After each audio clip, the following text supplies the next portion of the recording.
This is Fixing Famous People, the podcast where two reality television producers pitch solutions to save celebrities in dire straits. But first, let's get to the Pre-Fixe, your weekly pop culture roundup. Oh, Christopher, my dessert journey in the summer of 2026 continues. Not again. Christopher, it comes to me. I don't seek these issues out. They come to me.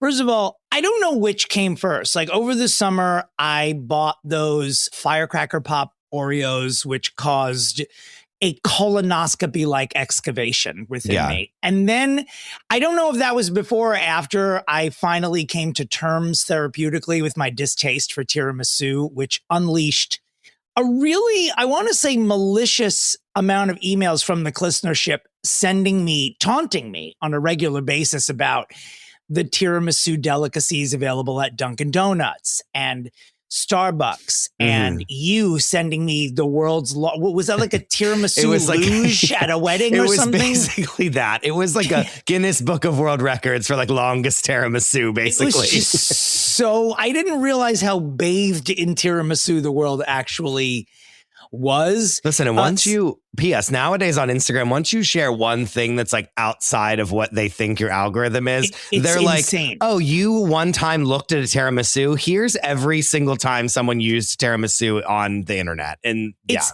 insane. It's absolutely insane. Now, similarly, we all know that Oreo and Chips Ahoy, they've been having their like war on X and Threads. And like, it's truly a battle royale.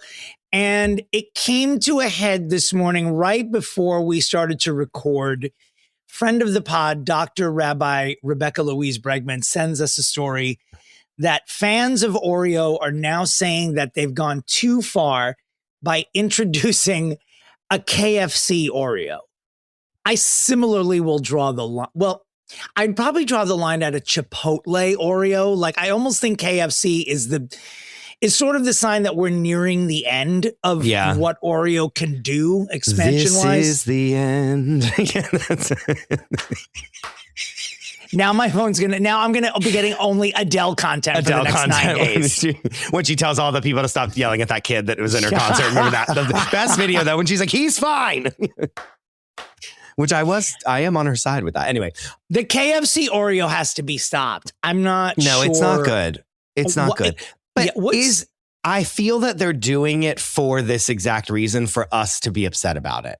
Not even just me and you, but like the world, you know? Well, the question then remains, why aren't any of these companies sending us free shit to review or even to bash? Because you're like, this is disgusting. Guess what's even more disgusting? So you're saying I should change my approach? To like, it's the best idea I've ever heard. And then they'll be sending it. Like, I must side with them on this. It's like, if I'm Oreos, I don't want to send it to us because we'll be like, why the fuck did this happen? You know? Well, I've almost had enough of it. The Great Dessert Wars of 2026. There's going to have to be a category at the Fixie Awards now that revolves around most disgusting dessert. Or some most disgusting dessert. Most disgusting. We'll have to do a celeb-based dessert to handle all of it. Should we do one? Should one of our reviews just be all the weird Oreos and just try one of each of them and talk about it after? I would love that. I would love the Oreo universe is something I've wanted to do content about for a while. Not just Oreos. I don't know if I've mentioned it here, but on a recent trip while performing down south, I came across an entire aisle in a Publix in Atlanta that was Cheez-Its.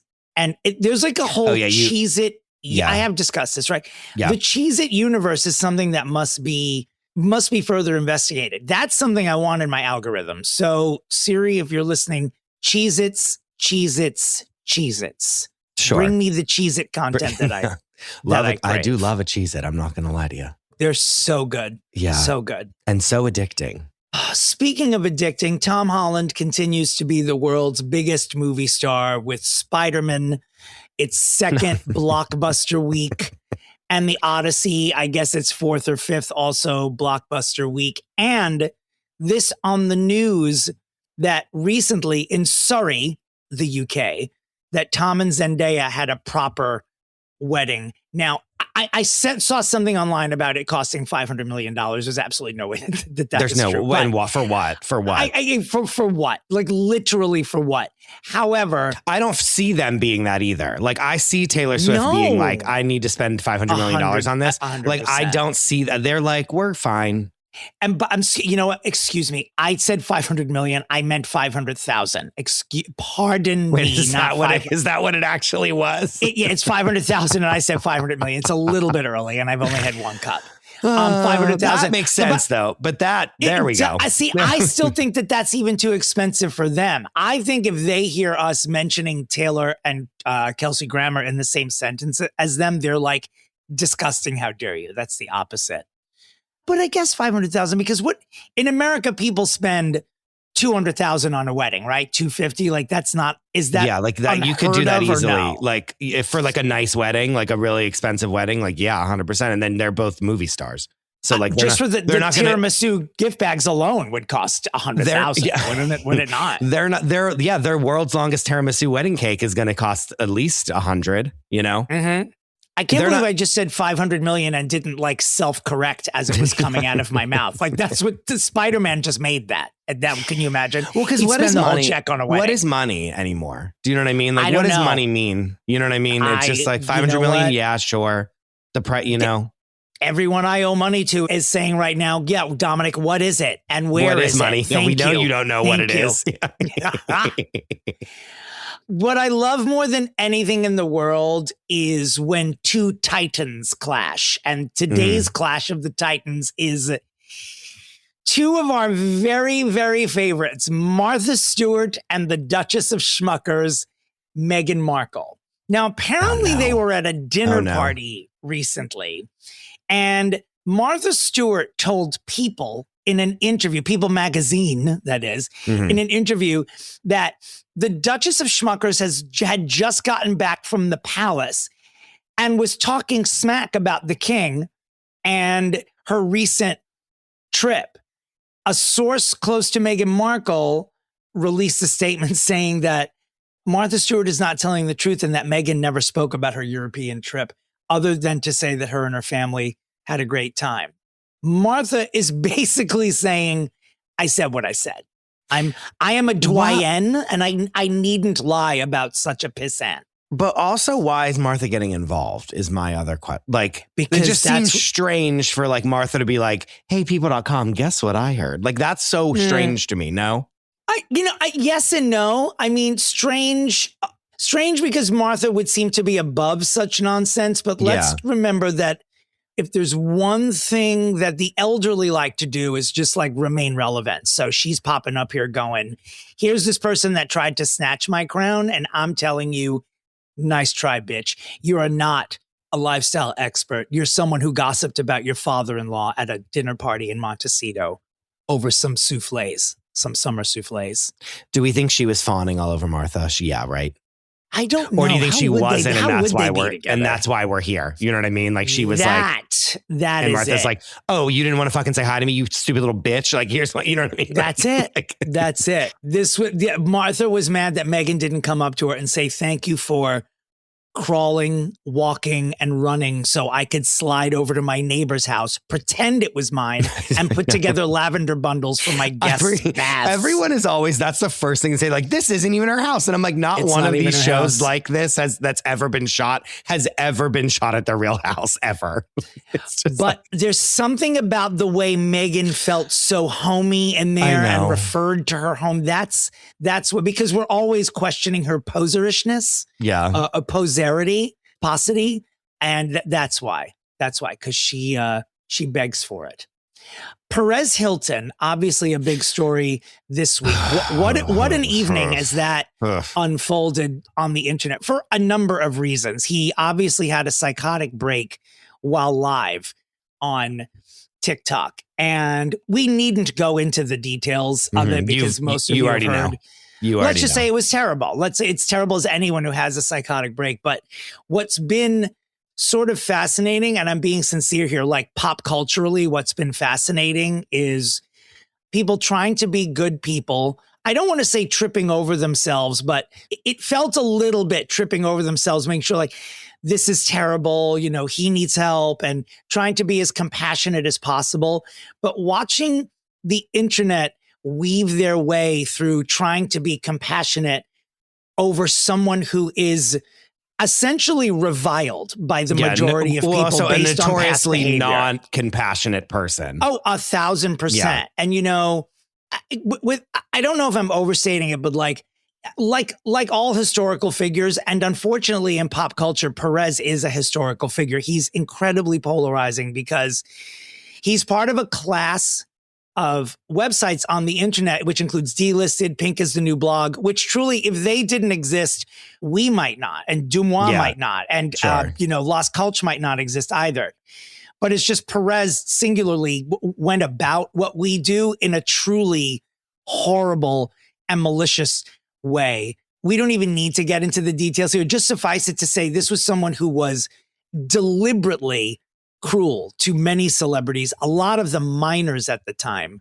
And so the back and forth on threads about how we're all supposed to feel about this has been, of course. I use that as an example anywhere. Anywhere. No, even, like of course, that's where it's going down, is threads, by the way. Oh yeah. But not just threads. I'm talking about like even mainstream, like media, like the think pieces about why we should or shouldn't feel bad. The bottom line, of course, is that he has 3 kids who we should feel absolutely terrible for. And without sounding like a cunt, I felt bad for them before this happened. I felt bad for anyone that would have Perez Hilton as a father, because I don't think this particular individual, given how he has treated minors in the past, deserves children at all, to be honest with you.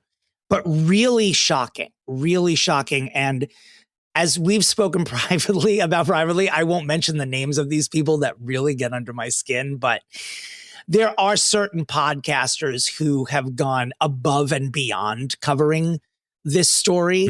People who are saying we should sue TikTok for allowing our children to see all of this and blah, blah, blah. And to these podcasters who are like virtue signaling their way to heart attacks, I want to say you shouldn't have had your kids watching Perez Hilton's TikTok regardless. That's on you. Sue yourself, not TikTok. Dominic. Why would you have your kid watching Perez? Like, that's on, that portion is on you. But that, the internet suing TikTok because they let it go on too long. I'm happy that TikTok needs a few seconds to decide whether or not something is offensive rather than just taking it down right away. But that's the risk you run. TikTok is free and it is open to the world. So watch it or take it off your kid's phone. Anyway, not sure how to wrap this one up. No, Godspeed. Have the day you deserve. And let's move on. Get well. The Voice Celebrity Edition is set for 2027. I've submitted us both. Yeah, for this in the duet category as sort of like a Williams sisters moment that we can get up there and do our we'll be the Carpenters. Yeah, absolutely. In the best of possible pieces. Yeah, what'll be our song that gets them to turn around, Dominic? Will it be our song? Christopher, should be "Unbreak My Heart" by Toni Braxton. Obviously. Oh yeah. Yeah.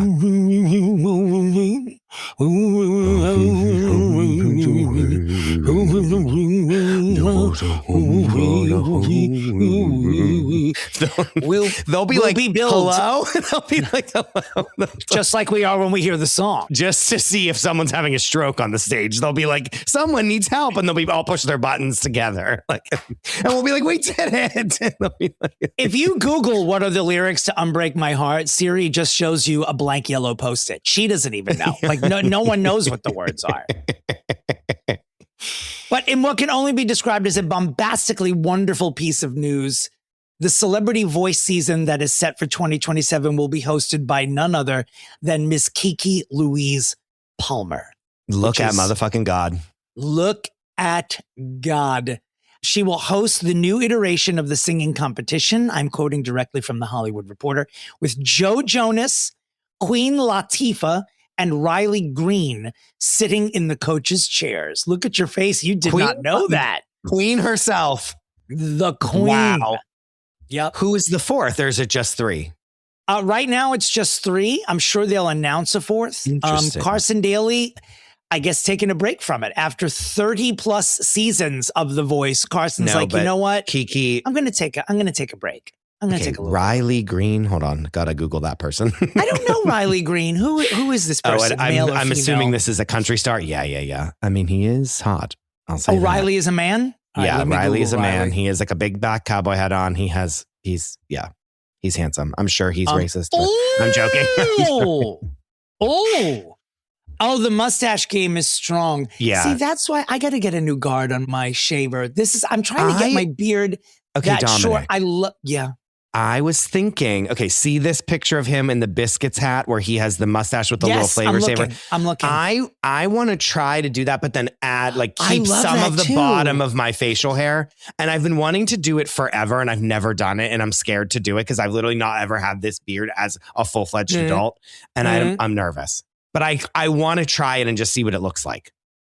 All right. Why don't we do this for next week's broadcast? Let's grow what we need to grow and let's make that happen. Let's show up next week as dueling Riley Greens when it comes to facial hair, and let's see how it goes.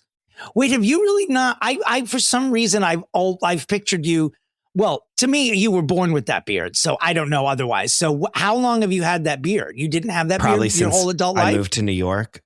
So what is that, 8 years? It's gotten thicker as I've gotten older, but it used to be I've always had this facial hair basically since I was 23, which was 13 years ago now. I'm only 2 years on the beard. I did not at all when I was a PA, back when we would have first met, I would never was clean shaven ever once. I just like having it. I don't know why. Yeah. So people know I'm a man, especially you know, with this voice, with this my disability. Gender affirming care. But I am excited to see. I would like to do it, but I'm just so scared. Let's not be scared. Let's be brave together and just do it. Okay. It grows back. We're Italian. It grows back by 5 Plus, p.m.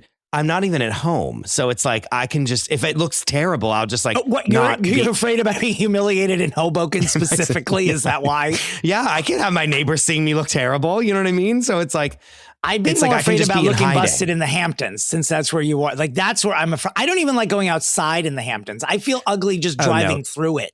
Dominic, they already they give me the dirtiest looks you've ever seen in your life already. I know please. That's what, look, when I produced Housewives of New York, I truly, when we were done shooting, I would run back to my hotel. I was I don't belong here. I'm not white enough. I truly didn't feel and Caucasian they're enough you're in they're also you're not white enough. You know what I mean? Oh no, they were handing me their coats. I was I don't work here. How dare all of you? The cast was doing this. I was that's not my job. That's its own That's its own other problem. Speaking of other problems, Sean P. Diddy Puff Daddy Combs, we reported last week that he got into a fight while in prison. He was put into solitary. As a result, his release date has been pushed back only a couple of weeks. He'll be out February 20th, 2020. So that's his new date. Okay, that's farther away than because I was thinking it was I thought it was 2020. Yeah, I know. It had been moved up from February to January, and then it just got moved back again. Oh, excuse me. It's a year. He's there an extra year now because of this fight. He was supposed to get out early next year, and now he's going to be there another year because of this fight. Dominic, my apologies. Right here, look. Look at him. God. Look at her. Look at them. Look at her. Look at our genderless God. Look at them. Look at Look them. at Cher. Do you want to know, other than his many victims, the person happiest about Diddy remaining in prison is the unhinged Nancy Grace. Why am I so back in on her? I'm so back in. I know. In spite of myself, I'm back in with her. She keeps releasing the most unhinged clips on the internet. And when I'm on the toilet doing my rounds in the morning, meaning on the internet, not from the rear, when I'm doing my rounds and she pops up, I quite literally in the morning, she scares the actual clitoral shit out of me. Like she gets such a tight shot on her face in these rants. It's like she's a character in Tom Hooper's Les Miserables film. It's way too close. It's way too close. And she's just like, good morning, Sean. But you can't see me, can you? Because you're in solitary because you got the crap beaten out of you. I'm like, why is Nancy Grace imitating either Paula Deen or Britney Spears? And also, can someone back this camera up, please? It's too close. However, Dominic, the content, she is someone who I'm like, she's a menace, but for good. Do you know what I mean? Absolutely. Like menace, like definition in the dictionary next to the word menace is her face, but but again, she's using her powers for justice. Yeah, she's sort of like one of the X-Men to me. It's like, I'm always confused if you're a good guy or a bad guy, but I know I like what I'm looking at. So I guess keep talking. And again, like when Casey Anthony was on trial, she was my like Dan Rather. Like she was like, God. You know what I mean? I was like, this journalist here is telling me that. Meanwhile, she was like having a mental breakdown every day about it. And I would come home from school and sit there and be like, I'd be like, okay, my college classes are over. Time to like get brushed up on what happened in Casey Anthony trial. And it would be Nancy Grace literally having a mental breakdown for like 2.5 hours. And I'd just be sitting there like with my eyes open, like never blinking. Nancy's also riding this case, the Nolan Wells case. And so that has truly like, and like, she is good. She is leading the charge. Yes. And like should be like, I was like, yes, Nancy, like I was like giving her respect. Now, from a pop culture perspective, I'm going to be honest. Nancy Grace is at least top 20 celebs of the year at this point. Like she has clawed her way from, I would say, relative obscurity. I know she didn't go anywhere, but she is like, this is a showgirl. Her name was Nancy. She was a showgirl with yellow feathers in her hair. This is happening right now. And we didn't get her like this with like Karen Reed. You know what I mean? It's like we could have and we didn't. And I know I'm certain she was like probably up there doing her thing. But we didn't get her for that. But we're getting her for Diddy and Nolan Wells. You know what I mean? Yeah. And I'm feeling like, I do like that she keeps talking about that case because it's fucked up that like everyone's like, oh no, nothing to see here. And it's like, no, there was 100% something to see and we know it and everyone knows it and we can't just let this slide by. And I'm glad that menace is using it for good. You know what I mean? Yeah. Nancy Grace is the quintessential boot on the neck. I mean, that is her lot in life. Top mom, Casey Anthony. Never forget. Never on my deathbed. Top mom, Casey Anthony. Rosie O'Donnell, as Rosie does, really started some shit because last week she was like, I'm going to be returning to The View for season 30 and everyone's coming back. And then all the hosts who weren't invited back, Michelle Collins among them, started releasing statements like, hi, The View, WTF, what's going on? Until finally everyone, including Rosie, had to come forward and say, I only meant I would go back as a guest. I wasn't going to host. I wasn't promoting an event. But, you know, it caused, as every story I read said, it caused chaos at The View, to which I say, and I don't mean to be misogynist about this. Do you know how easy it is to cause chaos at The View? They want no, chaos. That's why are they bringing Rosie? They're going to bring Rosie back and Elizabeth Hasselbeck and like unveil them like a UFC fight. That's like what they're. That's the thing. The View loves this as much as they always try to say like, you know, Whoopi's a big fan of like, everyone just move on. Everyone calm down. Whoopi doesn't mean it. Whoopi probably texted Rosie and said, thank you.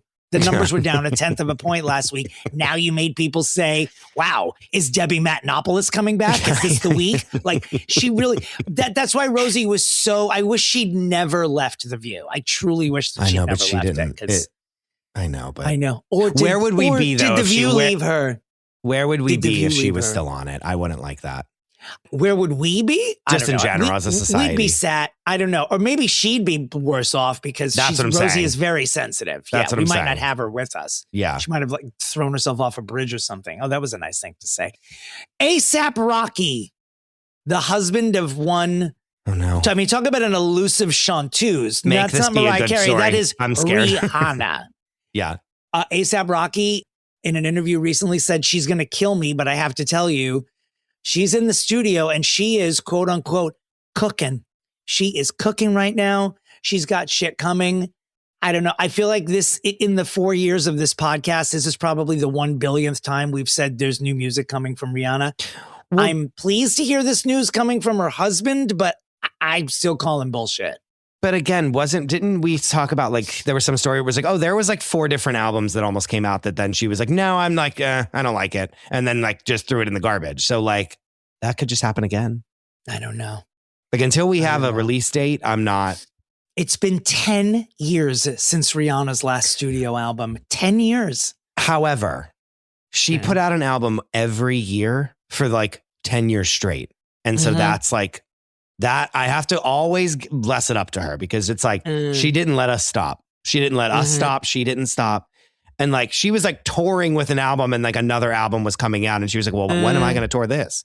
You know what I mean? So I get why she was like, I need a break because she didn't have a break for like. I understand what you're saying. No, and you're being a real fan and I'm being an asshole, but I just want to say like that argument is, well, I watered the plants every single day for years and then I just stopped for 10 years. The plants we're dying, Rihanna. Yeah. We're dying. Where is it? We're fucking dying. There's a generation of gay people that have not had a new banger from you on a dance floor. And as someone who shook his booty to Umbrella many Fire Island summers, you're doing the gays a disservice. You give them what they want. Give us what we want. Because when the sun shines, we shine together. Oh, it's so good. So many good. I mean, I want you to make me feel like I'm the only girl in the world. Banger. Yeah, I mean, bangers. Where Have You Been? Great song. What did I say a few weeks ago? Suburbia, that one. Yeah, Don't Suburbia, forget about it. Suburbia. I forgot about that. Now, speaking of dancing your clit off, we go to Britney Jean Spears' Instagram, where when I tell you she's on all fours and the view is of her ass and she is just pumping, grinding, and twerking.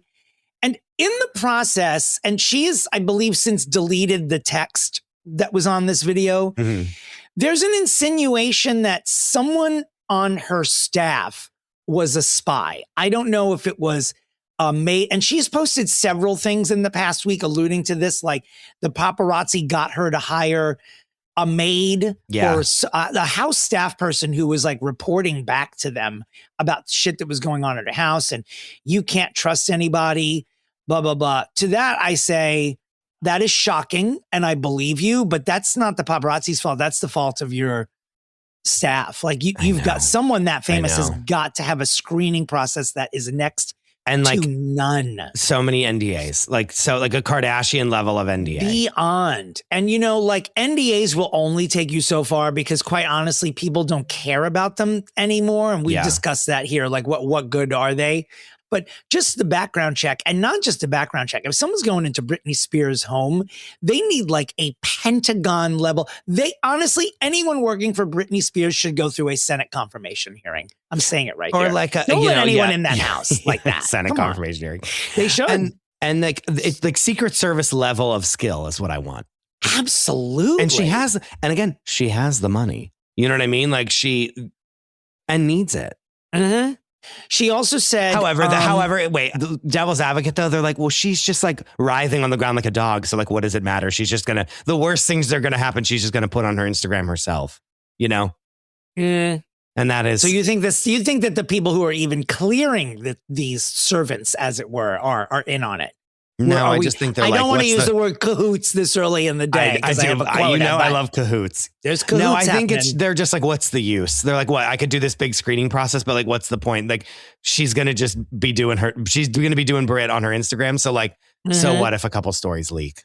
You know what I mean? Are you wearing a robe right now? No, it's a shirt. Oh, I like it. Well, stand up a little bit. I want to see it. It's a terry cloth shirt. Hold on. Oh, that's why I thought it was a robe. Oh, very summer. But it's like Oh, I love that. Todd Snyder. I was just about to ask. You also look good in browns, even though we're similar in tone and hair color. Despite mine is mostly white, I can't pull off brown for some reason. I think you could if you tried. I don't think that you try hard enough, Dominic.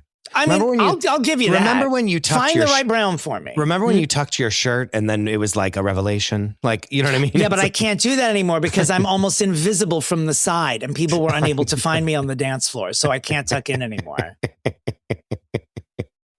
One last thing about Brittany Jean. She made a startling confession recently that she believes that she failed as a mother because one of her sons told her that he doesn't believe in God. Brittany, please get that out of your mind. Just let him be an adult. I don't want her to feel bad. Yeah, don't. You P.S. That's not why. I mean, that's not why. If you failed as a mother, it's because I love you to death. I love you. You chose the wrong father for your children. But other than that, it's like, yeah, your baseline was pretty basement level. So don't worry about the God thing. They'll find their way back if that's what they were meant to. Speaking of God and speaking of making the right choice for you listening right now is to go to thegreenroom42.com and buy tickets to see Fixing Famous People live, in parentheses, on ice at the Green Room 42 on September 15th at 7 p.m. We are so excited. Ticket sales have been brisk. We are so pleased. Snatch yours before we run out. Christopher and I on stage doing this, but live and with some tweaks, obviously, to make it a more amenable for a stage production. Special guests, new features, a live Pre-Fixe, Christopher and I in a UFC battle where we can only slap, no punch. I know we should do a slap. We should do a slap fight. Like those.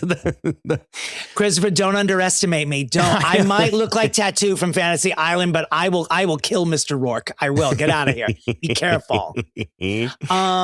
I could never lay my hands on you like that. No, ever. Oh my God. But you know what I'm talking about? The thing where they hold on to that like stake and then they have to slap each other. It terrifies me. It terrifies me. It's so barbaric. know. I'd rather be in a boxing match than just like be ready to just take a slap. You know what I mean? Like I'd rather get punched in the face by a boxing. They look more dazed than someone in an actual boxing ring does. I know. It's so bad. I wish they'd had it when slap fights were happening on Dynasty, like with Crystal. Like I'd love to see the real Linda Evans and Joan Collins do that for charity. Yeah. That would be fantastic. Celebrities It should be match. a Drag Race challenge, actually. Yeah. It should be the finale of Drag Race where they can actually make contact. The legality of that is harrowing when you think about it. But yes. But if you want to see us on stage talking about slapping each other, but not doing it, and we all get a good laugh, come to the Green Room 42. Mm-hmm. We are super excited about it. Also, we should mention there will be very fun merch available at this live event. There's clothing. There's some new clothing merch that'll be popping up in a, shall we say, a kiosk outside the event. Are we allowed to announce the new candle at this time, or should we wait? We will. I think we can, and we're going to. Okay. We will be debuting a limited edition premium black tank top candle. Black tank top. What does this candle smell like? I will tell you that it has notes of rosebuds, leather chaps, cigs, and wood. Will it be available outside the live performance? We haven't decided yet because we're using it as catnip to get you to come to buy the black tank top candle. But in all seriousness, it's going to be the most fun fucking night. I'm excited to see, we can tell who's bought tickets, and I'm excited to see some longtime listeners who I've never met before queuing up, and we're super excited. Yes, we're going to do more. Yes, we'll probably come to your city eventually, but we're just ironing out the kinks of how we want to do this on stage. And it'll be fun. Come to the first one if you can. Brad Pitt, his comeback tour to me, I'm cringing. It might as well be Drake. That's how much I'm cringing. Every time this man gives an interview now, I'm thinking, how dare you? Brad Pitt gives an interview to announce that he's back off the wagon after 7 years of sobriety. He is not sober anymore. Which isn't something you should ever, that's not. None of my business. And we never say that. but it's none also, of my business. It's also not something you should go tell everyone that you're like, at all. Guess what? I'm not sober anymore. That's even if you're like, and it's okay. I'm cured of alcoholism, which I don't believe is a thing. Like, do you know what I'm saying? Like that's what happens before something really bad happens is you saying you don't need to be sober anymore because you can drink. Like, that's not good. And without getting into any of the gory details, he goes through that there was a period in his life, like a period of depression, a period of mental uncertainty, shall we say, in his life. You know, going through a divorce like this is really tough. Yeah. According to your kids, it's even tougher on them. So no one gives a shit what you've gone through. Why have all of your children chosen to drop your last name? Until you address that, and until you address putting your hands on Angelina Jolie, no one gives a fuck about what you're going through.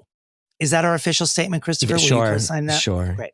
Also, like, he did this already. Right whenever the plane thing happened, and then it was like drama and they were like breaking up, he went, I think it was W Magazine. He did like a spread, like a fashion spread where he wore all this like very effeminate stuff and like looked hot. Like looked great. But then it was this big long story about like how he's changing about like this whole, you know, him doing this whole thing, you know what I mean? Where he's like, this moment to be like, don't remember how hot I am and how I didn't have like beat my wife, you know what I mean? Like that kind of a thing. And now he's doing it again. It's the same thing. He's like, it's all these like fashiony, like, don't you remember how hot I am? Like pictures. And I'm like, we did this already. What is it with all all these aging white male movie stars of the era? They're crumbling to me. Their industrial complex is crumbling to me. Suri Cruise, trying to drop that name. I mean, look, and I'm a hypocrite because unfortunately I do love the Mission Impossible. We know films, and I can't. Look, we all have our addictions. It is what it is. Yeah. Guess what? You're not going to come out and say that you're off of the Mission Impossible movies. I don't know. Until they make a bad one, I can't stop. It's like a drug. I can't. Yeah. It's like the Oreos. There was a break-in at Kim Kardashian's house and someone stole a fucking car and went on a joyride.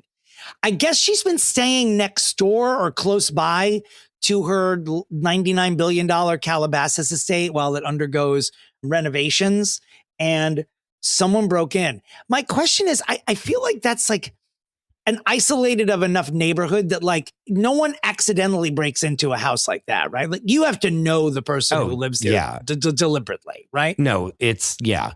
Like that's a neighborhood where you're using a map of the stars' homes to select which. Yeah, it's bling. It's very bling ring territory. You know what I mean? It's like very that.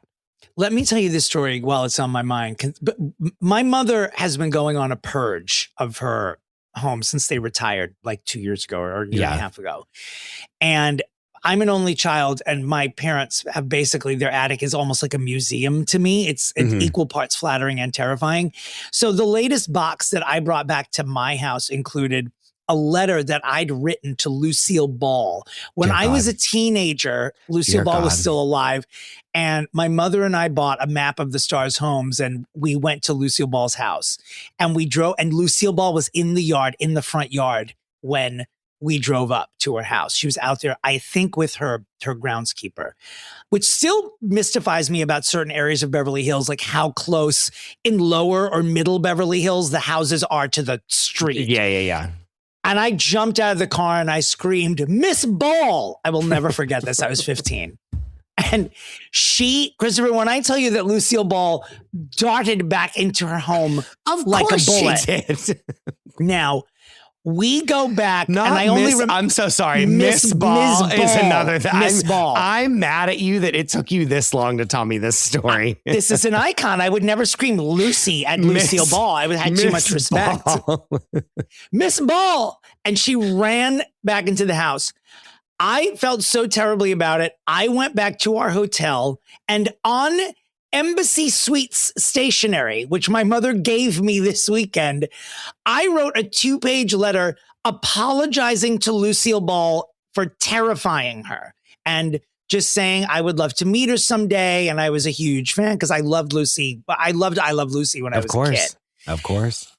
And when I tell you, I kept the letter and I kept meaning to mail it, and I didn't mail it. I still have the envelope and the actual 2-page letter.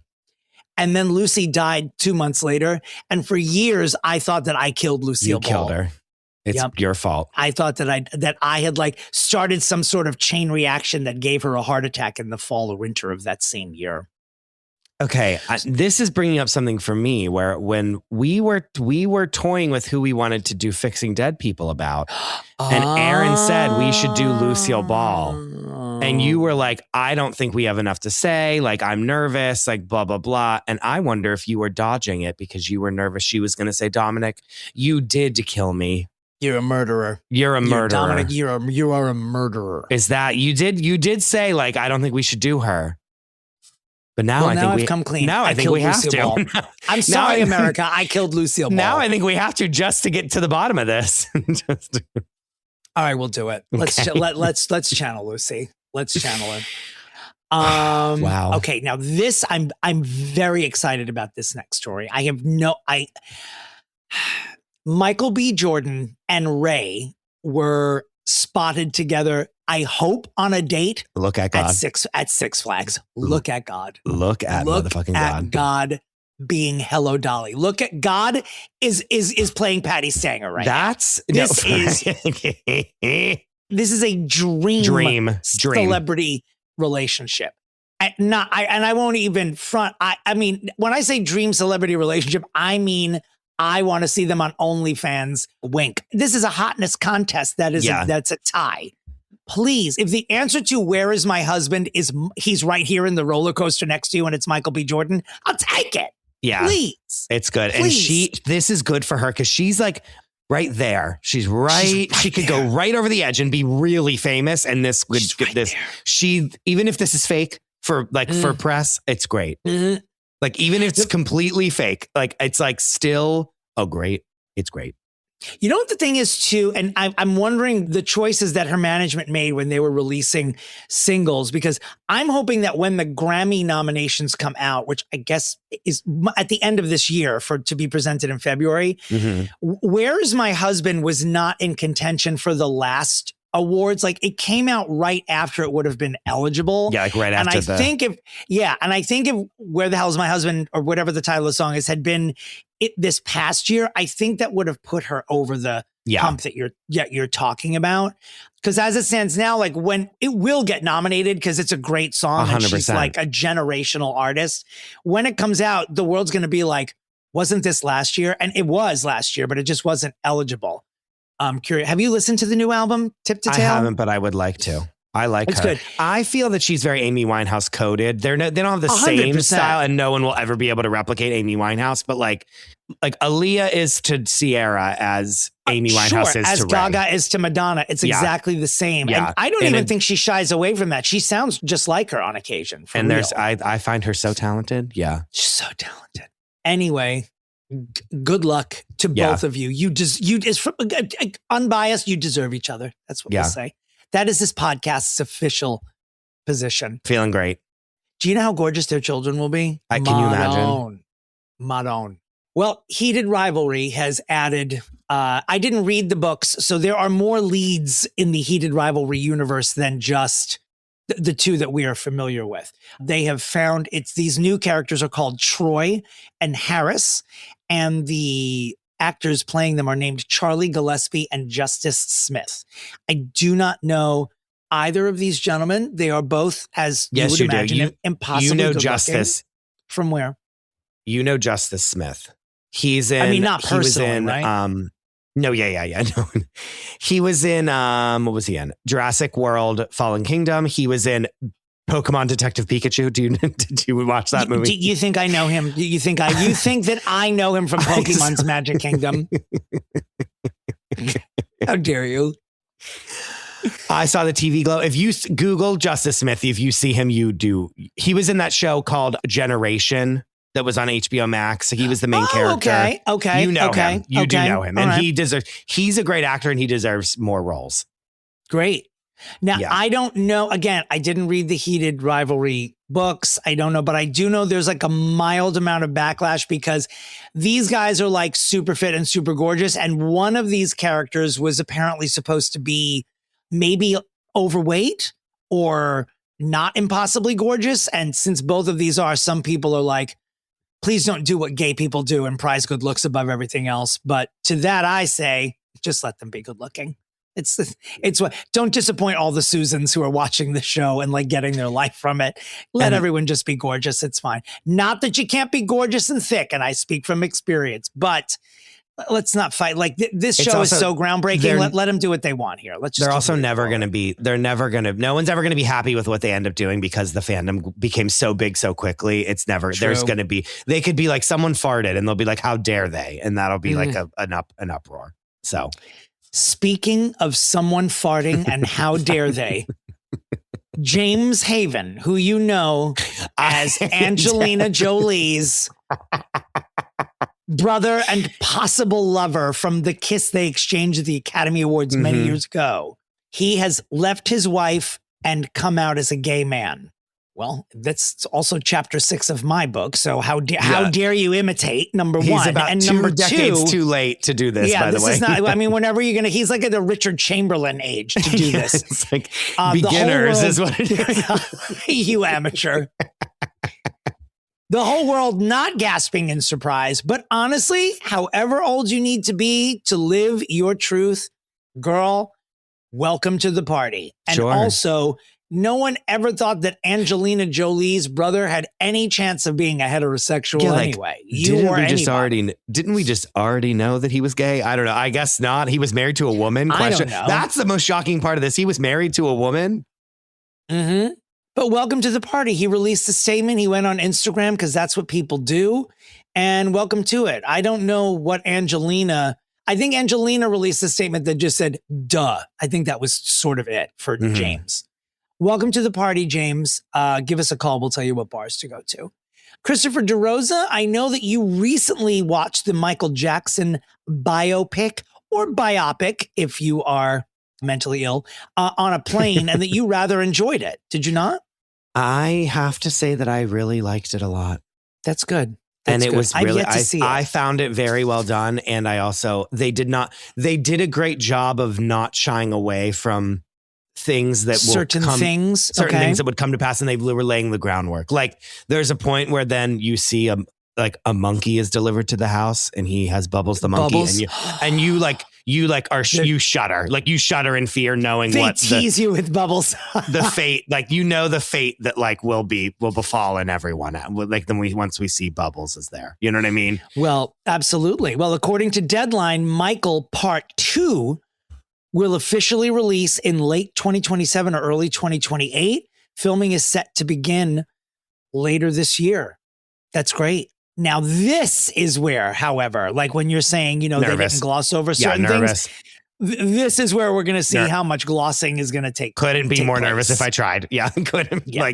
This is a nail biter. Or will Michael, number 1, stand alone, and number 2 will be like, okay, now you're blowing smoke up my ass. Yeah, like Sex and the City 2 were there. Movie. We could just be like, all right, we're done. This just doesn't exist. Like, we're just going to block it out of our minds. Oh, all right. Now, this is someone we've tried to fix. This is someone we've heard was cloned. This is someone who darts back and forth on the line of beloved or reviled, whatever. What I can tell you is this.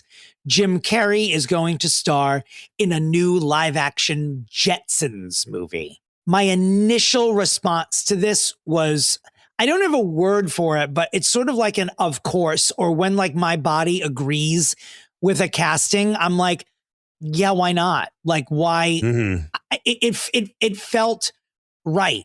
Is he gonna overdo it, chew it up, and spit it out? Well, sure, he's Jim Carrey. That's part of why we like him. That's why he's being hired. You know what I mean? I think it's a good. I think it's a good fix. I think it's a good move. I think it's great. I let the casting wars begin. Like, who do you put in the rest? Who's Judy? Who are the kids? Who's Meet all George of it? Jetson. His wife, Judy. Take that wallet, girl. Take that wallet. I think even when I was a kid watching the opening of the Jetsons and she took the wallet, I think that was the first time I screamed, yes, queen, at the top of my lungs. Yes. Congratulations, James Carrey. Jane, the wife. That's right. Judy was the daughter. Elroy was the son. Yeah, daughter Judy. Daughter Judy. Yeah. Jane, his wife. Boy, yeah. Elroy. Yeah. Meryl Streep and Cate Blanchett, of course, eyeing which of them is going to play the robot maid. the most challenging role in the film. Kate Blanchett would be a great. Was it Rosie? What was the name of the? I think so. I think her name was Rosie. Rosie, yeah, she'd be great as the robot. Yeah, she would be. By the way, while we have Kate Blanchett, let me jump ahead here. It seems as though Netflix has quietly canceled the upcoming American/English language version of Squid Game that was to star none other than Kate Blanchett. She was a reveal at the very end of the final scene, and I was like, how dare they do this? How dare they rope her into this? But I'm sorry, this show and then cancel it. But the show was like no one walked away from the end of it being like, wow, what a great ending. They were all like, everyone was like, what was this? What was the point of all of this? Wow. Yeah. Well, I'm sad. Anytime Kate Blanchett project gets canceled for any reason. No, but this was better. This was protection. Rejection is God's protection. Isn't that what people say? That's sort of a very big project to go away. You know what I mean? Because it's like one of the highest rated things to ever stream anywhere. And then this was a built-in audience, even if it sucked. And for them to say this isn't good, it must have really stank. Like steam must have been coming off of it. There's also nowhere else to go. Like they painted themselves into a corner. I'm sorry. Because the whole point of it was that like, you're to assume that there's like in America, there's also one of these things where these like fat billionaires are like betting on people dying. And that it was going to be like an American version or an Australian version, I guess, since it's Kate Blanchett. But like, you know what I mean? There was going to be like white people doing this also somewhere. And that was like that. I don't know. I just was like, what's the point? We did it already. Maybe they started shooting it and they were like, oh, this is actually already going on in some form in actual life. So there's in America. So there's no actual story here. Yeah. Maybe that was why. Yeah. Or maybe Kate Blanchett was like, I can't focus right now because the new Jetsons movie is coming up and I'm trying to play Rosie. I cannot concentrate. She's like doing the robot in the mirror the whole time. She's like, from heroine to heroine, Ms. Wendy Williams. It looks like there are competing documentaries about Wendy Williams forthcoming both from Peacock and Netflix.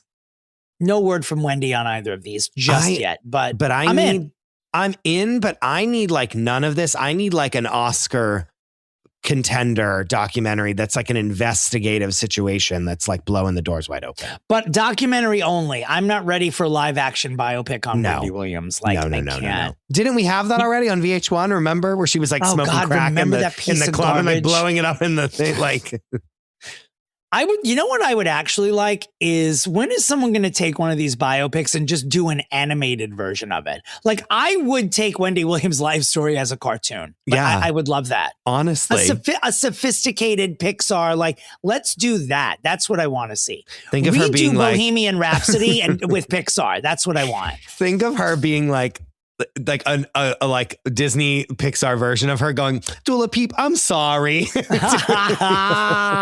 Death to all of them from a cartoon death to all of them as a cartoon. Incredible. Should she suffer? Clap if you think she should suffer. Like imagine that as a Pixar cartoon. Incredible. Speaking of suffering, The Secret Lives of Mormon Wives has been renewed for 2 more seasons. They're shooting them concurrently. Whatever the current season is, it's going to be abridged and only have 5 episodes, but they are shooting 20, which will give you 2 more seasons. I would anticipate it's going to wrap after that, but one never knows. Yeah, no. Not when the gravy train keeps pulling up. Yeah. I don't know what the status is of Taylor Frankie Paul's season of The Bachelorette. I feel like we've reported it's coming back several times and then it sort of goes away again. I don't know. What I do know is if you are a Mormon wife and you are anyone other than Taylor Frankie Paul, you are supporting cast from now until the end of time. Because they always were. Sorry to say. Yeah, were they? They always were. I only watched a handful of episodes, them were like getting there. Yeah. But so Taylor is your Teresa. As was, is, and will be for the foreseeable. You're going to have to do something, ladies, pretty monumental to knock her off of the pedestal. And according to TFP and they're herself, trying. Every bitch on that show is definitely full-time job in it to get her off that mountain. Yeah, so. they're like, oh, I have to implode my entire life to become the star of this. Got it. And then Let's go to Broadway. Well, a few days ago on August 8th, still mystifying the world, Cats, the Jellicle Ball played its final performance. Dr. Rabbi Rebecca Louise Bregman was there. By all accounts, she said it was wonderful. Next time we have her on the pod, we will get her full account. Mm-hmm. Still really like shockwaves because this show was so loved and had the best buzz, and the show itself was insanely good. Yes. If this show can't make it on Broadway, what is going to happen to us? And lots there was of even very loud opinions on all sides. Andrew Lloyd Webber should just pay for it himself. I mean, honestly, blah, blah, blah. Yeah. I mean, this is a rich man for sure. Must agree. Must agree. Yeah, no, because he's on the other side saying, oh, this is a shame. We couldn't make it work. And one, I am not a money person by any stretch, very bad with it by all accounts. But it does seem like this multi-millionaire probably with drinking money could have said, let's let this go 6 months longer. But here's the other thing is like there's so many articles being like, even if your show is getting butts in seats, it's still not enough anymore, blah, blah, blah. Right. Yeah. Which is that's capitalism, baby. And that's the problem. That's the country you chose. Yeah. Move to Russia if you don't like it. I'm totally kidding. Don't go anywhere. We got to stay here. In other news that I think is really good, this is someone we've taken issue with, but someone we absolutely admit has an endless amount of talent. Ariana DeBose will be taking on the role of Sweet Charity. I don't know what stage this is in, if it's a staged reading or if it will be an actual Broadway show. She is as born to do this role as she was Anita in West Side Story. This is a perfect match. Ariana as Sweet Charity. Perfect match. Fixed a little bit. There, if she does great, night, fixed a little forever. Bit. Right? Fixed forever. By the way, I did not know she was in and was stunned into silence to see that she is on Scarpetta, which we're going to be reviewing in a few weeks, the Nicole Kidman series. Ariana DeBose is in Scarpetta. Yes. Quick review. Doing good. Great. Loving it. Not. Oh, she's the role is not, it's not the lead role. Sure. And I've only watched a few episodes. So jury is out. I suspect her character is going to come back in these back 4 episodes and do something jarring. But yes, servicing the role just fine. No complaints so far. Great. Nicole Kidman obviously does a better American accent than I do in life, so I'm always never worthy of her. Jamie Lee Curtis, baby, you're back on the other side of her. I'm not. We're gonna move on because I can't. There is, while we're on Broadway here, there is a revival coming of You're a Good Man, Charlie Brown. The Encore series will be doing it at City Center, which means it'll be a limited run. In the cast, David Hyde Pierce as Charlie Brown. Wow. No, you did not mishear me. Danielle Brooks and Ayo Edebiri will be here. I never warmed to this show growing up. I saw it for the first time when I was a teenager. It is full-grown adults playing the children in the Charles Schultz universe. I just didn't like the show. I was confused as a kid seeing these adults playing kids. Kristen Chenoweth actually played, I think, Sally in the last revival of it on Broadway. And that's how one of the things that made Kristen Chenoweth, like she was so good in the role that she catapulted herself to fame and fortune. I might skip this one, but let's see how the early reviews are. So that'll be coming to you, I believe, in the fall. Rocky Horror Show on Broadway has extended its run yet again. This is the 3rd time. It will now be around until at least February. A lot of cast members are swapping in and out. Valentina from RuPaul's Drag Race is in the show now. Jimin Moon, who has been playing the Hudson Williams character in the off-Broadway Heated Rivalry parody that Christopher and I have raved about, is joining this cast. He is, this is someone who's on the rise. The fact that he's leaving the Heated Rivalry parody means he knows bigger things are in store for him. So he's going to go to Broadway now. And by the way, since we're talking about the Heated Rivalry parody and its brilliant creator, Dylan, remind me of his last name. Marcarell. God damn it. Thank you. They're recording a cast album, and which is like, for a parody to be getting like a released cast album, that is a monumental feet. That's how good the show is. We've sent several listeners to see it. They've all been truly grateful. I think I'm going to go see it again. It's really wonderful and hilarious. Cats the Jellicle Ball is also doing a cast album. Yes. Which is like a big deal, which is great. That's like our one saving grace that like the show's ending is over. But it's like we actually will be able to hear them all do this because it was incredible. There is a Silence of the Lambs stage play, which is making the rounds in the UK and Ireland. It's on tour right now. I don't hate this idea, to be honest with you. I don't. As a play, yes. Musical, don't tempt me. Like, musicals a no. Musicals a no. But play, would see. The shots that I've seen online, the sets look very similar to the movie, like in tone, and I would see a play version of this for sure. Good luck with that.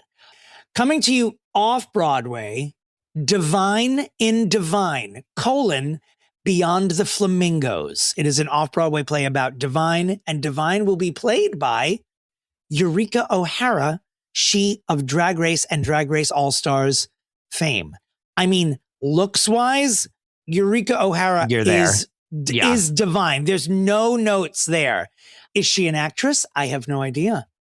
I truly have no idea. We will see. But this is hers to fuck up. I'll tell you that, because she's truly a dead ringer. She is a body double for Divine. And the images, she's dressed as Divine several times and on other occasions. Born for it. Let's see.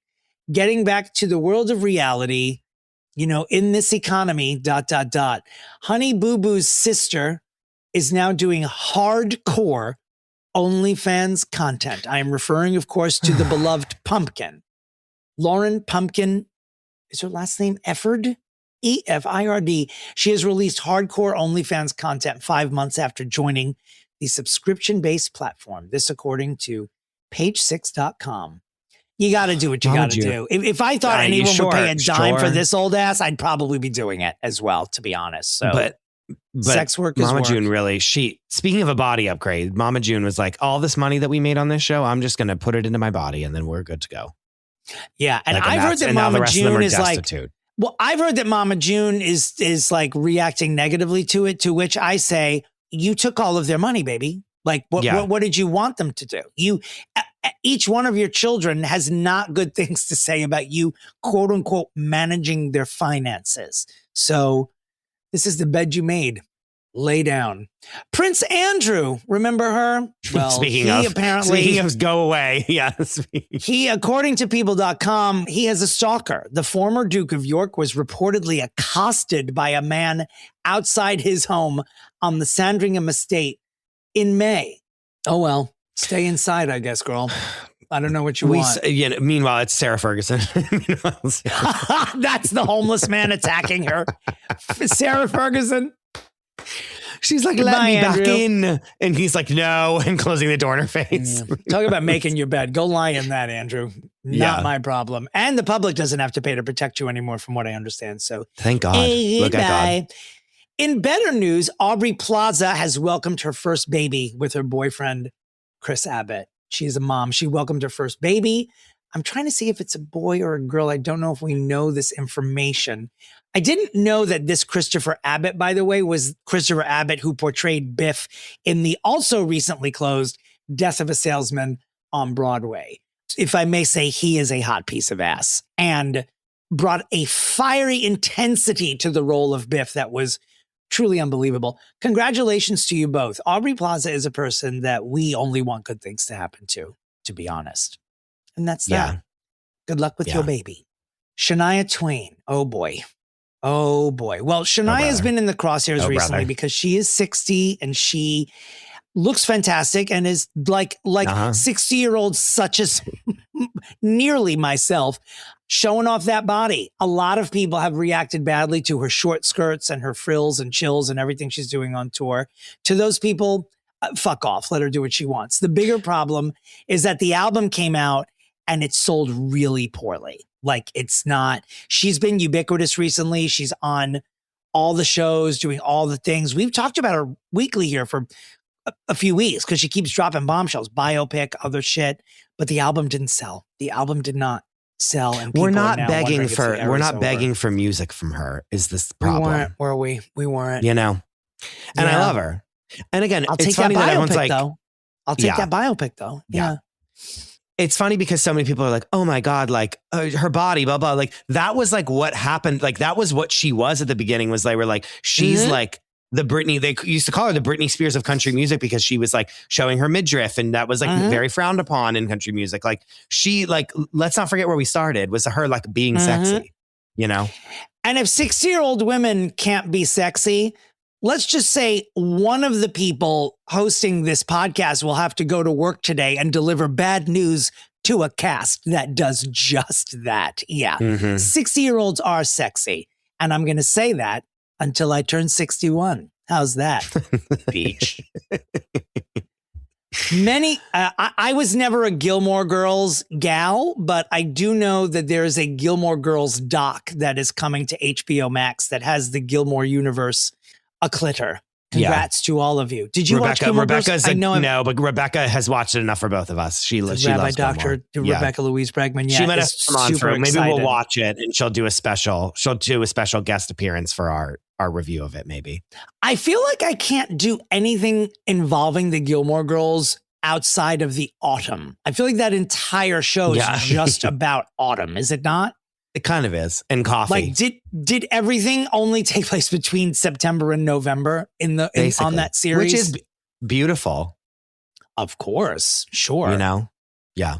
It doesn't give me pleasure to say this. It just gives me cause to say the word, duh, what did you think was going to happen?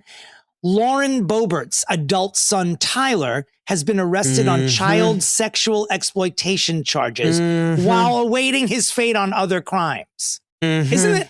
So wait, you think you're telling me that the son of the woman who gives hand jobs at a Broadway show is a sexual deviant? And whose husband exposed himself to children behind a bowling alley? Oh my stars. I'm running out of pearls to clutch. I'm so surprised. Good job, Lauren Boebert. Christopher, I've said it before and I'll say it again. Nothing is cringier than Drake pretending to be tough. Aubrey O'Gay went on the socials and released some fucking speech about, like, for those of you who are coming for me, the pen is not dry. First of all, Drake, famously, you do not write your own music. So I don't know whose pen you're talking about, but it ain't yours. He's coming here trying to, he stands up in this statement he makes, going through, this is the Cartier bracelet your grandma would wear. I can't even tell you how much these shoes cost. He's going on and on. Thank you for the past 3 months. I got 3 albums at the top. Everyone else is just hello and goodbye with their albums. Drake, your 3 albums also went hello and goodbye at the same time. Well, and like what song? I don't know any of the song. What song permeated? He will never. We're in real time watching someone try to come back from a death blow issued by Kendrick Lamar, and you never will. Well, that was truly checkmate. Kendrick Lamar checkmated you. You could cure cancer between now and the time you're in a box, and we're only ever going to think about Kendrick beating you. You could outsell him, you could outfuck him, you could outjewel him, but you're never going to be better than Kendrick Lamar. It's just never ever going to happen, baby. It also go build an igloo. Yeah, go. He also, this is in response to like him doing that post that was like, remember we went through the whole thing. It was like, here's why I'm like single and sad. And then like everyone was like, you're a loser. And then he was like, no, I'm not a loser. Here's how great I am. You know what I mean? Like he had to like come be tough on the internet because he was like, you're so annoying. Gold diggers won't fuck you, Drake. It's truly unbelievable. You've changed the whole industry. Yeah. Okay. Before we head to the a la carte, and by the way, on the a la carte today, John Hamm is having a baby. We'll talk about that. John Hamm is my age, and to anyone my age who wants to have a baby, hey, good luck. Miss North Carolina, who I'd never heard of before, but I know now because she was dethroned for being an asshole. The Weeknd comes out of retirement.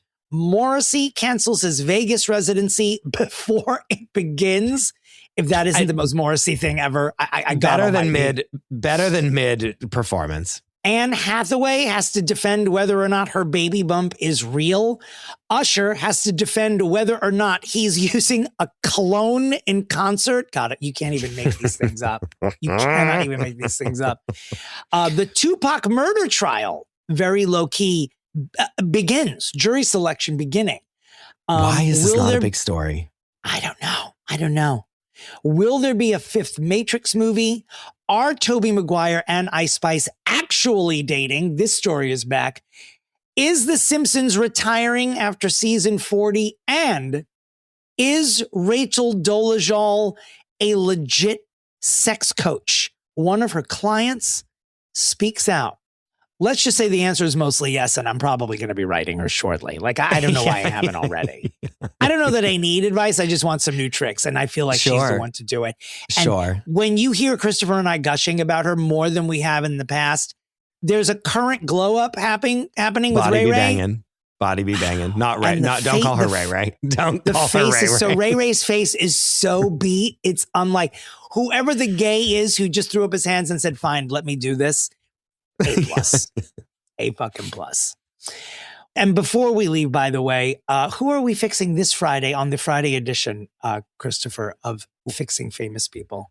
We will be fixing Chad Michael Murray with Katie Rosen. Oh, that's a fun one. That's a fun one. I love when we do all of these, like the Christopher era heartthrob children who are now adults. Like, they're fun ones. They've become fun ones. And this is one too. And you'll have to find out what we do with the middle name game, since we already know Chad Michael Murray's. It's a bloodbath, so you should just tune in for that. Yeah, it's 20 minutes of the podcast. I really fucked it. I really fucked up the middle name game this week. Also, please don't forget that we will be on stage at the Green Room 42 on September 15th. And because it's never too early, on September 16th, I will be revealing the dates for my holiday tour. And there are some new cities added there. Wowie, wee wow, ho, ho. Wow. And as they say, ho. Christopher, have you seen the video of Timbaland singing the duet that he has with Nelly Furtado? Except we forget that Timbaland's part in this Nelly Furtado duet is just grunting. Well, when he appears on stage, he plays the duet so we hear Nelly Furtado singing, and then every 10 seconds, Timbaland just goes, to the music. There are videos of this online that are they are so hilarious. I'm praying he's in on the joke about how utterly preposterous this looks. But he has verses in the song. Wait, what song is it? I think that's the name of it. Let's see. By the way, I can't, there's a website that posted it, and the caption is, "It's crazy that he still remembers all of his lines." Because all he's saying is, na, na, na, na, na, na. Wait, I can't hear it at all. What is that song? That's why I'm singing it for you. Na, na, na, na, na, na. Is it, oh, you don't mean nothing at all to me? Say it right. Okay. Say it right. That's what it is. I guess he doesn't have verses in that song at all. It is just like, he is just doing the, It has to be. He has to be on the joke, right? I'm praying he is, because it is so hilarious to watch. It is unbelievable, truly. I think if he wants to mix it up and appeal to a different crowd, I'm happy to loan out, ooh, instead of, he can just redo it. Ooh. Oh, God. Well, you've been pre-fixed. After these very short but vital messages, Christopher and I are going to take a chance. I hope our friendship is intact after this, because I'm mildly nervous. I hope. We're going to review each other's favorite films of all time. Christopher's is Crouching Tiger, Hidden Dragon, and mine is the 1981 original version of Dudley Moore's Arthur. We will be back after those vital messages. Dominic, this is going to be, we're going to see if we will be able to continue doing this podcast again or not. Are we really friends that respect each other's opinions, or is it just when you agree with me, or fuck you? This is the test. Where are we going for? I think we need to keep it in the order of the fixes and do Crouching Tiger first. I think we need to yes, I agree with, I agree. What are your, okay. I want you to, I think the other person to speak first before we, the lunatic that likes this movie the most, talks. All right. Crouching Tiger, Hidden Dragon. I'd only seen it one time when it came out in a theater in the year 2000. I had several versions available to me. You did send me the English dub. I didn't watch that version. I chose the subtitles and left it in its original language. Really? And yeah. Go ahead. I don't know why I made that choice, because I was awake and able to read at that time. And if I am, I always want to see it in its original if I can. How dare you make me watch that? I'm totally kidding. This is, I mean, the word beautiful is the first thing that comes to my mind. Like, whether you could hate the story of this movie, it is so exquisitely and Academy Award winningly cinematographized.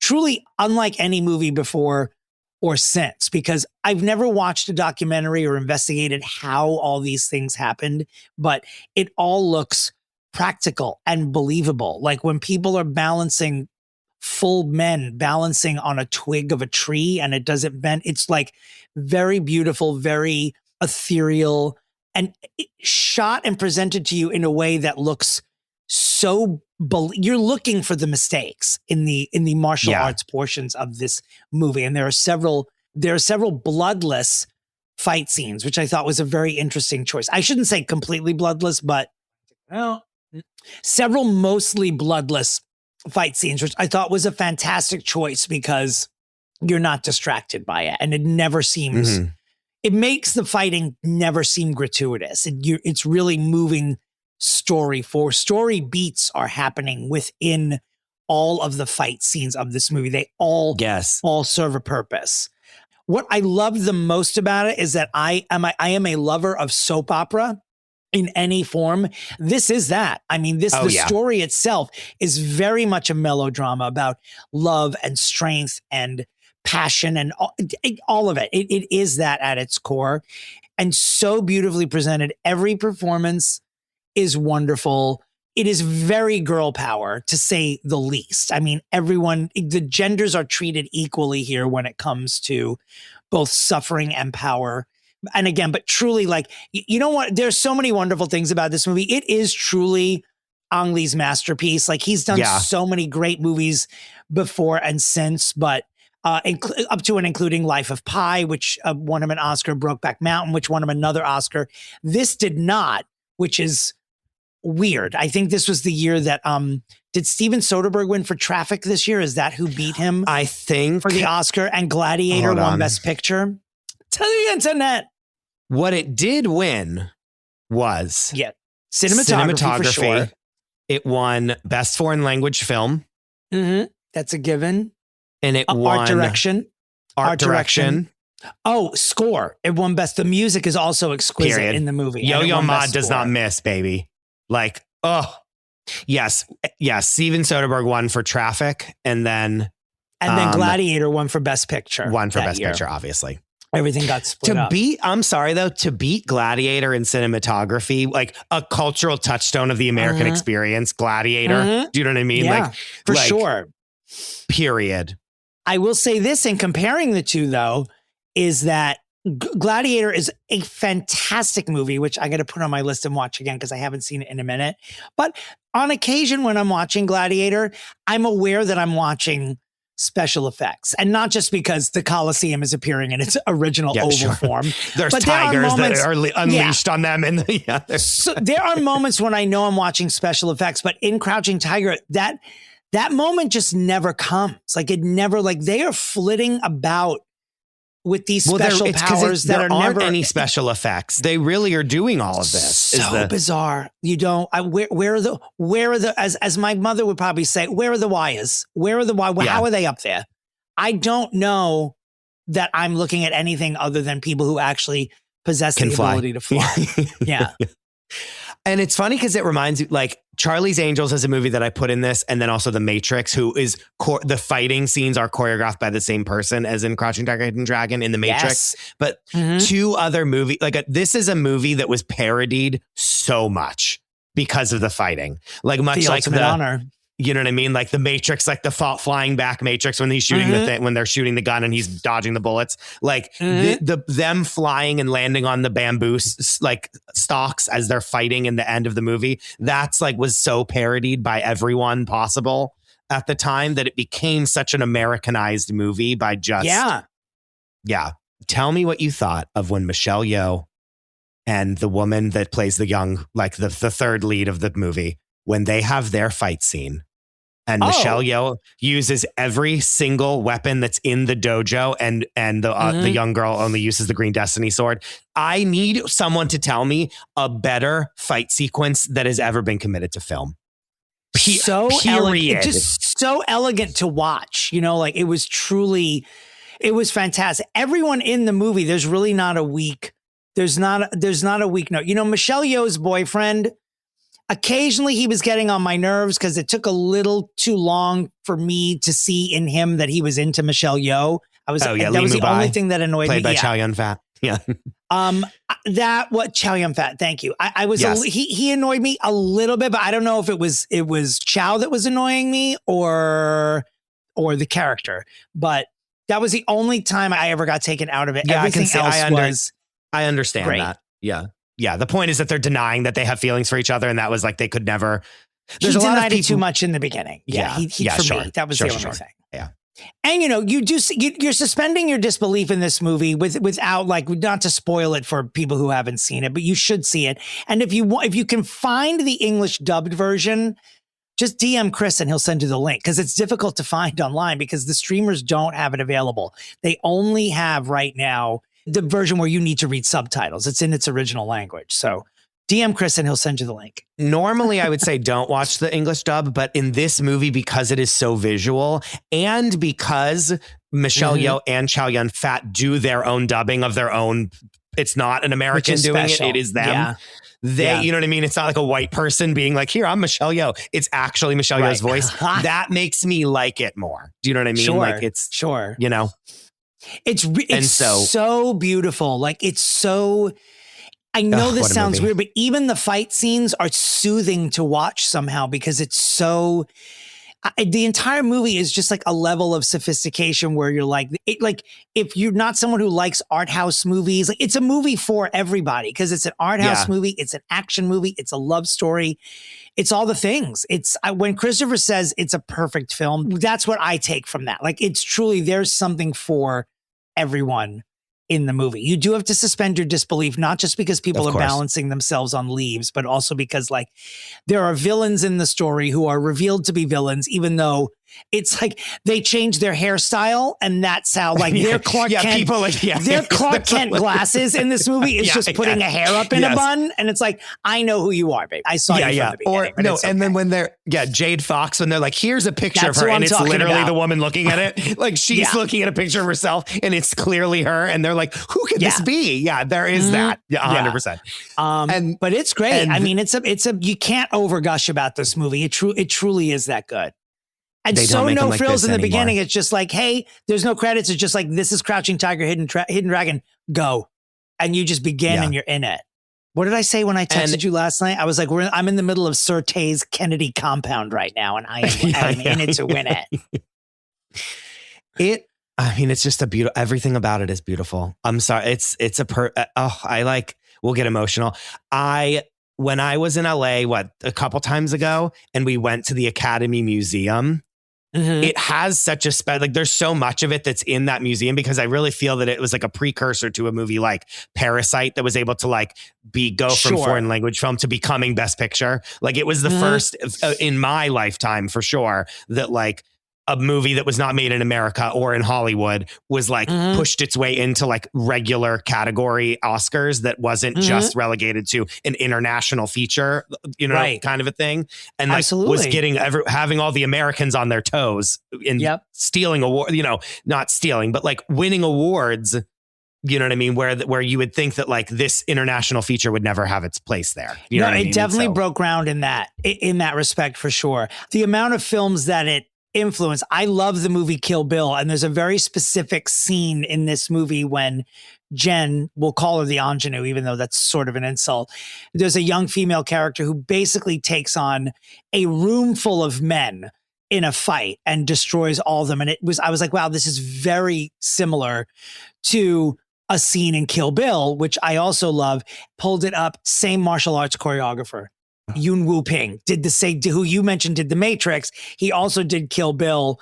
He sort of got a chance to do the much bloodier version of the Crouching Tiger scenes with Quentin Tarantino, where she's cutting heads off and fountains of blood are coming out.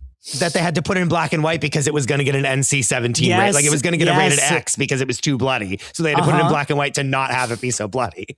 There's a beauty to the fight scenes in this movie that is just, it's like watching poetry, like live poetry. It's really great. But when I went to the Academy Museum, they have Ang Lee's best foreign language film Oscar for Crouching Tiger, Hidden Dragon in the thing. And I have a picture of me standing next to it crying. Oh, will you put it online for the listeners to see? Are you going to cry right now? A little bit. I bet I can make you not cry by insisting that you talk about the 1981 best film of all time, certainly the greatest comedy, and the blueprint from my life, Arthur, starring Dudley Moore. Christopher, first impressions. You really are about to cry. Do you need a minute? Yeah, no, I'm okay. It's just, I just love that movie so much. And it's like a movie that my mom bought on DVD. I never saw it in the theater because I was 10 whenever it came out. And my mom bought it on DVD. And when I tell you that like Crouching Tiger, Hidden Dragon, Charlie's Angels with like Drew Barrymore and Lucy Liu and Cameron Diaz, and like Shrek 1, and I'm trying to think of the other, like Goldmember, like with Austin Powers, Goldmember. And Beyonce, right? Yeah. Yes, those 4 DVDs we would watch again, over and over and over and over again. Shrek, which we recently found out because for Patreonettes, we did an episode recently where Dame Erin Bagwell channels Chris Farley. We didn't know that Chris Farley was the original choice for Shrek and apparently recorded 80% of the movie. And then he passed away. And then Mike Myers took over the role. There's your fun fact for this Wednesday. All right, Christopher, shall we start talking about Arthur? All this to say. I texted you. I said, this movie is violently 1981. Violently, yes. Just every single set is just like, what does 1981 look like? That's this movie. And that's a compliment. That's a compliment. More than any film. But, a lot of 80s films are like that. They're not like... There's nothing. It's very hard to shoot in New York City in the 80s and have it be visually evergreen. Like it's just from the hair, everything the hookers are wearing. Anyway, go ahead. I'm sorry. I'm talking all the time. I yield my time. You keep saying it's the blueprint of your life, and I don't feel that that's right. I love. Do you see yourself as Arthur? This is a movie where Dudley Moore is a drunken lech, where that is a millionaire, kind of like a Richie Rich grown up. I know that movie comes off after this movie, but like a Richie Rich grown up, like the quintessential, I'm a millionaire. I never had to work in my life, which PS, that's the climax of the film. And like, I've never had to work in my life. I'm drunk every day. I'm banging sex workers left, right, and center. And that's a normal occurrence. And my butler kicks them out in the morning after feeding them breakfast. Okay. So far, all this tracks. Go ahead. No, I know. And he's wasted the whole movie. Like there's 1 or 2 scenes where he's not like talking like this the whole time. You know what I mean? And it's a romp through 1981 New York, which any New York City set film where they like pull up to the Plaza Hotel and you look at it and you're like, wow, it looks exactly the same as it did that it does today. I love seeing the taxis is amazing. Them coming out of Bergdorf Goodman. And you sit him there and he's doing his drunken thing and you see him and you're like, okay, this is what this is. And this is like the first of many where like this trope has been replicated many a time. Absolutely. And in like the 80s the drunken too, millionaire. Yeah, of course. There was a thing about money and the 80s where there were so many, anything from like Beverly Hills Cop to Trading Places. Like there was always a connection to like what are the millionaires doing? That's it. Really. Yeah. Truly. And that was what it was. The age of greed. It really was like Wall Street, like all that, And that's why when I texted you last night, it really was like, this film didn't know it at the time, because works of art rarely know what they're being influenced by in the moment. But it was 1981. It's like the year that Reagan becomes president, the year that Dynasty debuts, like this sort of gaudy, campy version of Wealth. It was right at the beginning of it. It's helping to set the tone. And all these things happened at the same time. Yeah. Now, when I say it's my life story, I mean, like, I saw this when I was 10 years old, and I was like, A, he was an only child like I was. B, he was like funny, and I only ever just wanted to be funny. Like, this was the kind of funny person. Am I drunk all the time? No, absolutely not. Do I have that kind of money? Oh, no, not even close. I would kill for his 401k. But what I will say is that it was just, he was the type of funny that I always still strive to be. It was like, the movie was smart in a way that doesn't advertise itself, but it is a trope now when you look back on it. But at the time, it wasn't like that. Like, it was true. It was the beginning of that trope. And I loved this character. I felt bad for this character. Obviously much closer with my family than this guy ever was of course, with his family. But this level of comedy and wealth combined, I just so instantly clicked with it. And when I saw it, it was on, dare I say, Betamax, that maybe my family rented at the library. And we watched this as a family. And I remember vividly not understanding everything in the movie, but cracking up the entire time. And my family latched onto this movie.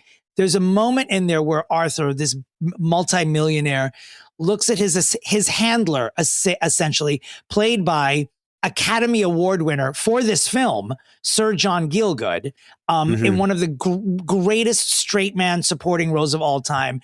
And he says to John Gielgud, "I'm going to take a bath, Hobson." And Hobson says, "I'll alert the media." When I tell you that my dad said that to me last week, like, I'll alert, there are lines from this movie that my parents and I say to each other and forget that it came from this movie. It is so tightly written. There's not a bum scene in this movie. It's a great, tight, hilarious comedy. And I'm going to give this back to you, but Dudley Moore was nominated for an Oscar. And rightly so. Like, if a comedic performance should ever have been nominated, him playing drunk, reports say he was drunk most of the time on the set. We'll never know. He's deceased. The 80s. It was the 80s. Like, rapid fire. He takes a hooker to dinner at the Plaza, and every line out of Dudley Moore's mouth is a funnier joke and a funnier joke and a funnier joke. And it was a style of comedy, a story-based comedy that I'd never seen before. And I love it. But when I tell you, and I will take this to my grave, that Liza Minnelli should have been nominated for an Academy Award for her comedic performance here, I mean that I live with regret the 2 times that I met Liza Minnelli, that I didn't automatically shout that out to her, because I've always wanted to tell her that it was a crowning achievement. I believe she deserved an Oscar nomination for this as much as she did for Cabaret, and I will take this to my box. Christopher, go ahead. Wow. Yes, when he takes the hooker to the Plaza and has dinner with her, it's very funny, but it also, they do such a good job of it being him. He thinks he's so funny, and everyone else feels bad for him. Like, you also feel that, where they're all like, "This guy's a fucking drunk loser." So that is where that is where Dominic meets Arthur. Then is that what we're saying? That's where we and I meet each other. You are not like that. The beginning of this movie, I was like, Dominic, if Dominic I think I'm funny and everyone else is, I'm like really so concerned. Sad. I'm like, this is very concerning. This is who he thinks he is, because it's really sad. Oh, that's the poster right there too. I even forget that it's right there. I know. No, I look at it every time we record, but like, there is a thing where everyone's around him is like, "Oh, this is so sad that he's like such a failure, because he's will never do anything with his life," kind of a thing. Like, there is that element of it that I feel that way. Maybe my therapist and I should watch Arthur together. Right. But there's a thing where, like, he's in his own little world, and everyone else around him is like, "Oh," to him. You know what I mean? And so that was really interesting to see.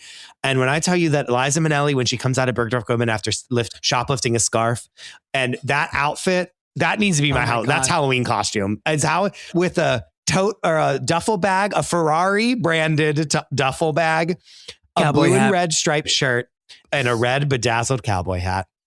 Legend status. Every scene in this movie is legendary to me. I'll never get over how funny it is. Every choice Liza Minnelli makes in this movie, in that scene you're talking about, there are 4 times in that scene where John Gielgud is reading her to filth when he says, "Nice her to into meet the ground." Yeah. One must go to a bowling alley to meet a woman of your stature. And the way she looks at him when he says this shit, every look she gives him is an Oscar for me. It's really wonderful. Every choice she makes is also the wrong choice. And that's why it's the best choice, because it's like no person would ever react this way. And then she does it and it's incredible. Like when the security guard is like, "I need to check on your bag." And she goes, "Don't touch me, sir." And she like screams at him and it's like so good. It's so good.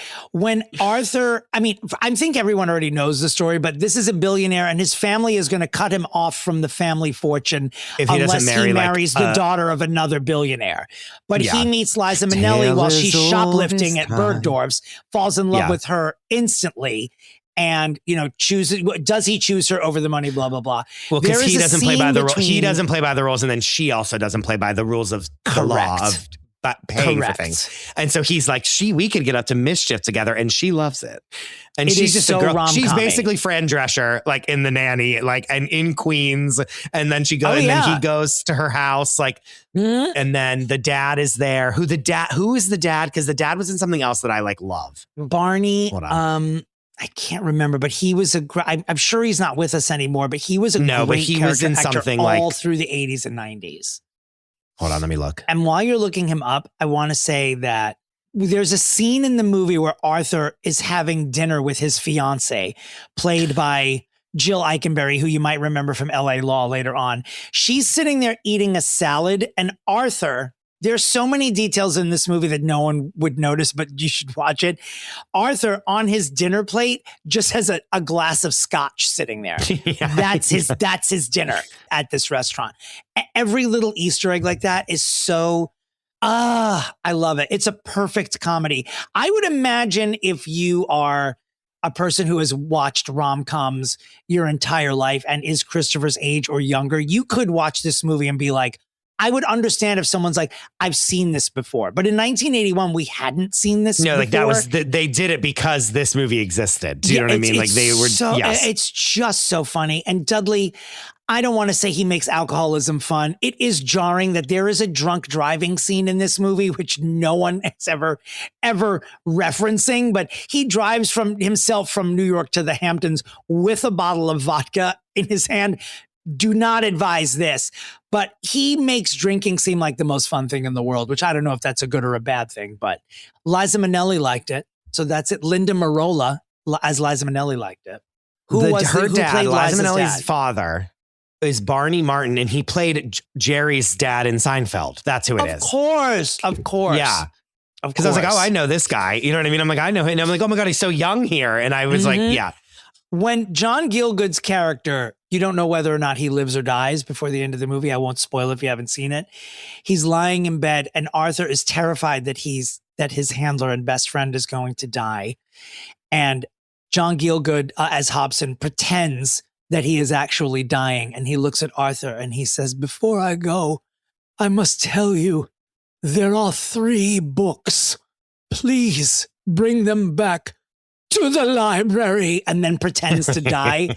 I, as a 10-year-old, never laughed so hard at anything in my entire life. I thought it was funniest thing. I love to take baths because of the epic bath scene in the movie Arthur. So much that when I turned 50, and I sent Christopher this photo last night, my ex-husband brilliantly had a cake made as the bathtub from Arthur and put a little top hat on it. Yeah. It's also like 10 o'clock in the morning, and he takes a humongous bubble bath while drinking a martini.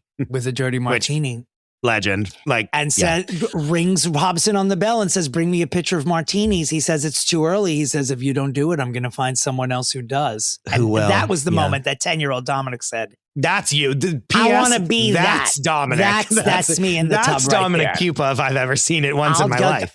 I'll get someone else to do it. Someone else will. Final thing that I will say, and then we should go, but I appreciated so much that because there was so much scenery in this movie, so much of it was shot so far away from the subjects. Like we're not getting in. There's very few scenes where you're actually in just like a one like single shots of them. There's so many scenes where you're back far away. And you would like to be closer. No, I like that it's back far away because you see all of the beautiful scenery and the 80s stuff. And like, again, like the bathtub scene, like you're never on a one shot of him. It's always this big, long shot of the entire room of his bathtub. Do you know what I mean? Like, I like seeing all of the like 80s, like restaurants, even when they're they're having the first dinner at the plaza, like it's so far away and you get to see everything, which I like. And another really funny scene is when he brings Liza Minnelli out to a date and they're eating and there's like, it's off center and there's like a planter that's in the foreground. And then it's like, as they're trying to talk, there's all these different instruments serenading them. So she has to stop talking. And then it's just like a violinist like in her face playing it. And then eventually she goes, and then the guy died. Like she has to scream out the end of the story. It's like incredible. I don't believe that they're even in character in that moment. I think that Liza and Dudley Moore both were improv that entire scene. And also it's at Top of the Rock, that scene. Yeah. Like that's where they're eating. It's such, if you love New York movies and you haven't seen Arthur, I implore you to go see it. One sad note, the guy who wrote and directed the movie was a guy named Steve Gordon. Arthur came out in July of 1981 and Steve Gordon passed away only a few months later at the age of 44 and did not live to understand that this movie was groundbreaking for some of us. He at least lived long enough to know that it was nominated for Oscars and Golden Globe. It won a bunch of Golden Globes in the good way, but got to see it Oscar nominated and Oscar winning. It did win, as we mentioned earlier, Oscars for Sir John Gielgud for Best Supporting Actor. And it did win Best Original Song for Arthur's theme, The Best That You Can Do, which is When You Get Caught Between the Moon and New York City. Oh, yeah. I didn't know that was from this movie. It's written for this movie and won an Oscar. Yeah. When it was at the beginning, I was like, oh, look at this. I was like bopping away. You know what I mean? And I was like, oh, this is, and then it said it in the credits, like written for blah, blah, blah. And I was like, oh my God. Like, yeah.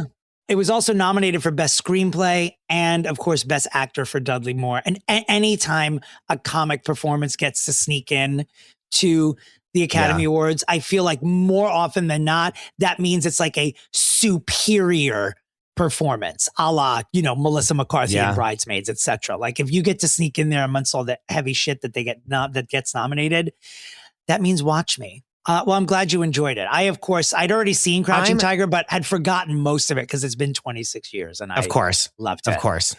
I like that these movies literally could not be more different if they tried. But both of them were ones where we watched at the same age when we basically the same age. Yep. And ones that we really watched with our family. That's true. You know what I mean? Like ones we were both 10 years old when we first watched these movies.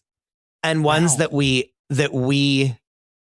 connect with our folks. Connect with our families. Like my whole family still will quote to this day, Lee Mubai is here, which is the first line of the movie. That's like my mom will say that. We say that all the time. It just makes no, but just like randomly when like someone comes in, we'll be like, Lee Mubai is here. And that's the first. I love it. Yeah. I'm going to watch Arthur right now. I almost watched it instead of before Crouching Tiger. And I was like, I'll never watch Crouching Tiger if I watch Arthur. No, I always wanted to watch Crouching Tiger after I watched Arthur. And I was like, I don't have time. But I went back this morning and rewatched like the best fight scenes and the best scenes of the movie. And I also watched like the Oscar, like him winning the Oscars and the cinematographer winning the Oscar and stuff like that to really just. Oh. P.S. Both movies very digestible. You can watch them on a plane. You can watch them at home. Arthur's only 97 minutes. Crouching Tiger's just 2 hours. Great. They're great. All right, well, it's time for us to go. Don't forget this Friday, we're fixing Chad Michael Murray with Katie Rosen. Don't forget that on September 15th, Fixing Famous People will be live. Go to thegreenroom42.com for your tickets. Don't forget my website is dominterry.com, or you can find me at Dominic Pupa on Instagram. Christopher, where can the listeners of our podcast find you on the World Wide Web?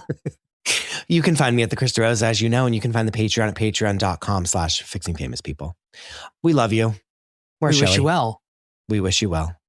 Where's that man that ran into Gwyneth Paltrow on his skis? Goodbye.